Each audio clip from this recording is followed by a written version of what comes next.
beberapa pertanyaan yang harus saya sampaikan kepada Ibu terkait dengan praobservasi ini. Yang pertama, kira-kira capaian pembelajaran atau tujuan pembelajaran apa yang akan Ibu sajikan nanti di kelas? Iya. Jadi pada saat nanti melakukan pembelajaran di kelas, saya akan menampilkan capaian pembelajaran yang akan dicapai oleh siswa, yaitu salah satunya adalah peserta didik mampu memahami bagaimana pesawat sederhana, di mana pesawat sederhana itu sendiri ada 4, ada kuas, diamin, atur, dan beberapa sehingga dengan dipelajarinya menggunakan capaian pembelajaran ini, kami berharap siswa dapat memahami dan menjelaskan apa sih pesawat sederhana. Ya, karena tujuan pembelajaran ini adalah mencakup pencapaian siswa pada saat akhir pembelajaran seperti itu. Baik, selanjutnya.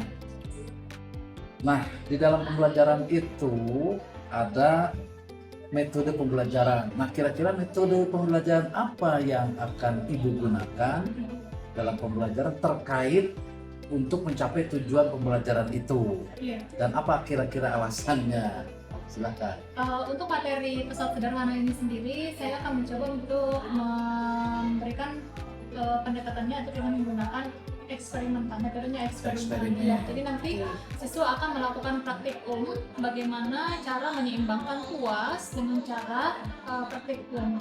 Karena sebenarnya untuk mencari kuasa itu kan bisa dengan menggunakan persamaan Pak. Tetapi saya ingin mencoba untuk bagaimana siswa dapat melakukan praktikum. Dari praktikum sendiri, siswa akan mengetahui berapa kuasanya. Jadi tidak hanya belajar dengan menggunakan soal-soal dengan melalui praktikum. Dengan materi ini kan mungkin kita akan memilih beberapa metode. Nah, kira-kira metode inilah yang paling tepat untuk pencapaian materi ini ya Bu ya? Atau proses untuk mencapai untuk menggunakan metode ini? Gitu. Sejauh ini saya memilih yang paling cocok untuk materi tuas itu adalah praktikum, sehingga anak-anak bukan hanya mengetahui saja dari secara langsung atau dari media saja, tetapi anak-anak bisa menerapkannya secara langsung. Bagaimana cara mencari elemen kuasa, bagaimana cara mencari elemen beban. Kalau hanya secara teori saja, kemungkinan besar ada beberapa siswa yang tidak mampu untuk praktikan. Oke, bagus Bu. 3. Nah, kira-kira alat atau bahan atau sumber belajar apa yang Ibu siapkan dan jelaskan pula alasannya. Jadi sebelum saya melakukan pembelajaran di kelas, tentu saja saya harus menyediakan yang pertama adalah modul ajar, kemudian infokus terutama handphone, kemudian satu set praktikum untuk kelas, kemudian alat-alat sederhana yang saya akan berikan secara demonstrasi seperti gunting buku, kemudian ada penggaris yang bisa saya demonstrasikan sebelum masuk ke materi. Berarti alat inilah yang bisa mendukung mencapai tujuan pembelajaran itu ya. Baik, nah sekarang nanti pembelajaran itu 3 jam ya Bu ya? 3 jam. Nah, kira-kira coba ceritakan oleh Ibu tahapan pembelajaran yang akan disajikan selama 3 jam itu. Secara garis besarnya saja ya Pak ya. Jadi yang pertama kita masuk di bagian pendahuluan yang pasti adalah menyiapkan secara psikis siswa apakah sudah siap belajar atau belum. Kemudian siswanya berdoa dan mengabsen siswanya. Ada beberapa siswa yang tidak hadir pada hari ini, yaitu ada 3 orang. Lalu kemudian kita tentu saja mendoakan supaya siswa tersebut segera sembuh dan bisa kembali belajar bersama-sama. Lalu kemudian mengingatkan kembali materi yang sebelumnya, lalu kemudian dikaitkan dengan materi yang akan kita pelajari pada hari ini. Lalu kemudian saya menampilkan video, memberikan motivasi dari video tersebut, lalu kemudian siswa mengidentifikasi apa saja sih kegiatan apa saja yang ada pada video tersebut. Lalu kemudian diberikan persepsi dan disampaikan bahwa yang akan kita pelajari hari ini adalah materi tentang sederhana tentang kuas. Lalu kemudian dijelaskan tujuan pembelajaran yang dicapai. Tujuan pembelajaran yang akan dicapai itu ada empat. Secara garis besarnya ada 4. Itu yang akan dicapai oleh siswa. Kemudian dijelaskan juga manfaat mempelajari kuas tersebut. Dan kemudian dijelaskan juga bagaimana penilaian. Karena kan kita ingin melakukan pendekatan praktikum, sehingga tentu saja kita harus menyampaikan bagaimana proses penilaian. Lalu kemudian setelah itu saya masuk ke kegiatan inti. Sebelum masuk ke inti, disampaikan dulu bagaimana pembelajaran bermakna. Bahwa ternyata selama ini mungkin kita tidak tahu ya, bahwa apa yang sering kita lakukan bisa menggunting. Gunting itu sih sebenarnya apa sih? Sebenarnya kita tahu itu gunting, tapi kita nggak tahu bahwa itu adalah pesan sederhana sebenarnya. Sehingga kita memberikan pemahaman bermakna terlebih dahulu kepada siswa supaya apa yang dipelajari itu benar-benar bermakna. Lalu kemudian masuk ke kegiatan inti. Kegiatan inti di sini kemudian guru membagikan dalam beberapa kelompok, siswa yang tentu saja sudah kita analisis apakah sesuai dengan gaya belajar atau sesuai dengan kemampuannya. Nah, setelah siswanya bergabung dalam masing-masing kelompoknya itu, lalu kemudian guru menyampaikan beberapa materi terlebih dahulu. Materi awal, materi untuk mengetahui kemampuan awal siswa, maka guru memberikan materi secara singkat terlebih dahulu. Lalu kemudian menyampaikan bahwa apa yang akan kita lakukan yaitu melakukan praktikum.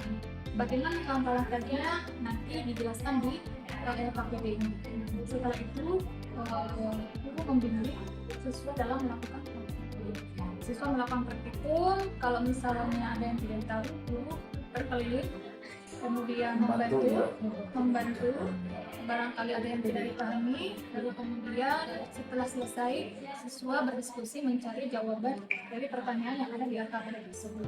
Setelah selesai semuanya, lalu kemudian guru mempersiapkan kepada siswanya untuk melakukan presentasi. Nah, karena waktunya 3x40 menit, sehingga tidak semua kelompok bisa melakukan presentasi. Hanya 2 kelompok saja yang melakukan presentasi, dan itu sudah mewakili dari beberapa kelompok tersebut. Pada saat presentasi, ada beberapa siswa yang tidak sesuai dengan apa yang dia dapatkan dengan kelompok yang presentasi, sehingga ada sesi tanya jawab. Nah, ternyata setelah dilakukan beberapa tanya jawab, guru kemudian meluruskan ada beberapa hal yang siswa kemudian tidak ada beberapa yang tidak sesuai, sehingga guru di sini fungsinya adalah meluruskan konsep yang benarnya. Setelah selesai, lalu kemudian siswa bersama guru bersama-sama melakukan kesimpulan. Setelah melakukan kesimpulan, kita masuk ke penutup. Nah, di penutup di sini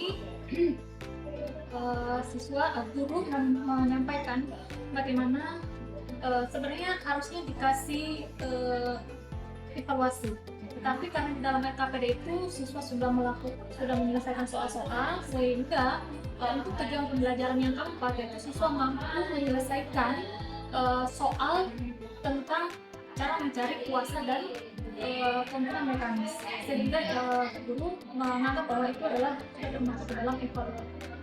Lalu kemudian setelah itu guru bersama dengan siswa menyampaikan refleksi pembelajaran yang telah terjadi.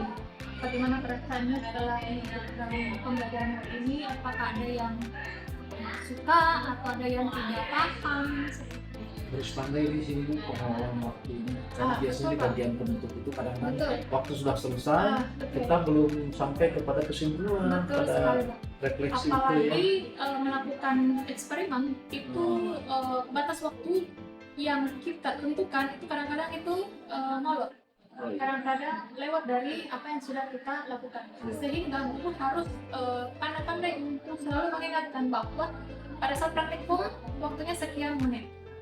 Kalau tidak, maka itu akan jadi tidak terkendali waktu yang sesuai. Boleh Ibu ceritakan sedikit tentang teknik untuk pengelompokan seperti apa? Jadi begini, jangan sampai dalam satu kelompok itu yang bagus aja, ada yang kurang. Nah, coba Ibu bisa ceritakan nggak teknik pengelompokan seperti apa nih supaya heterogen di dalam kelompok itu?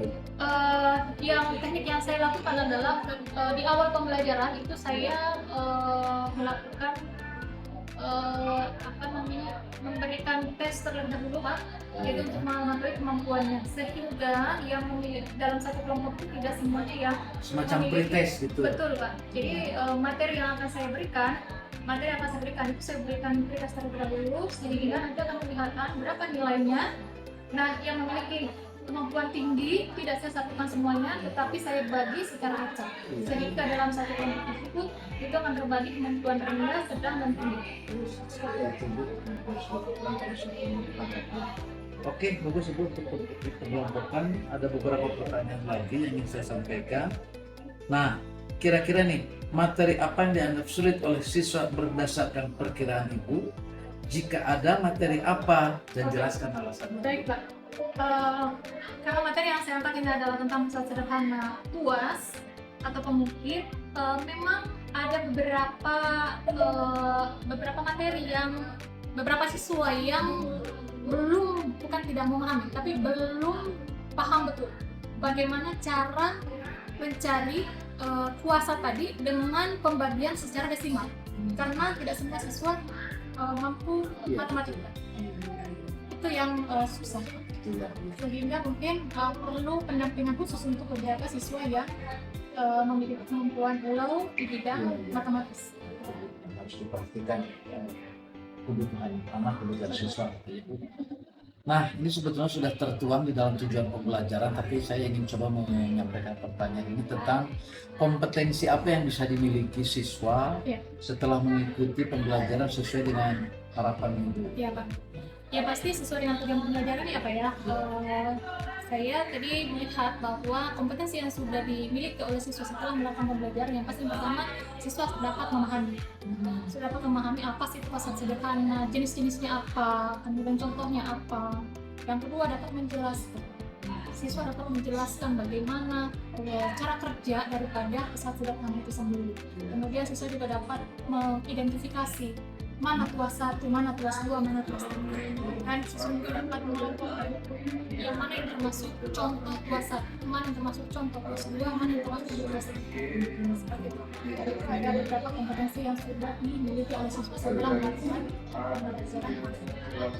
Sudah cukup jelas Bu, tapi satu pertanyaan lagi. Nah, kira-kira apa yang perlu mendapat perhatian khusus pada pembelajaran hari ini? Ya baik Pak, karena saya melihat tadi mengevaluasi dan refleksi dulu tadi bahwa ada beberapa siswa yang memiliki tingkat kemampuan low di bidang matematik, sehingga saya sebagai guru tentunya akan melakukan pendampingan khusus untuk siswa yang memiliki kemampuan low dengan cara memberikan latihan soal. Kalau misalnya masih tidak mampu, akan tetap diberikan yang levelnya lebih rendah lagi supaya bisa mengajar teman-teman yang mampu. Dan yang pasti juga akan berkolaborasi dengan guru matematika, karena intinya dasar dari fisika itu adalah dari matematika. Jadi akan berkolaborasi lagi dengan guru di bidang matematika, khususnya yang mengajar matematika di kelas tersebut. Baik Ibu, sudah cukup. Selamat bekerja, good luck, sampai bertemu di kelas. Terima kasih.